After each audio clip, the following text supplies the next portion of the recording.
وصفتنا بقى النهارده بسم الله ما شاء الله حاجه كده عظمه، حاجه فخر من الاخر. عملنا المحشي للناس اللي بتاكل المحشي وعندها القولون بيتعبها مش عارفه تاكل محشي الكرنب.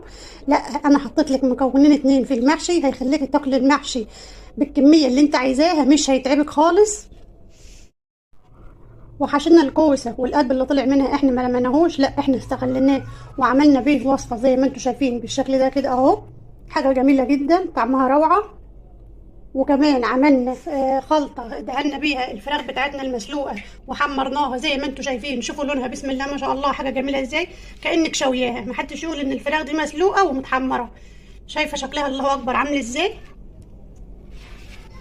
يلا سمي بالله وصلي على الرسول وادخلوا شوفوا الوصفة كاملة. وما تنسيش تسيبي لي تعليق ولايك حلو منك كده. ولو انت لسه مش متابعاني اعملي لي متابعة على الفيس عشان تستفيدي من كل وصفاتي. ولو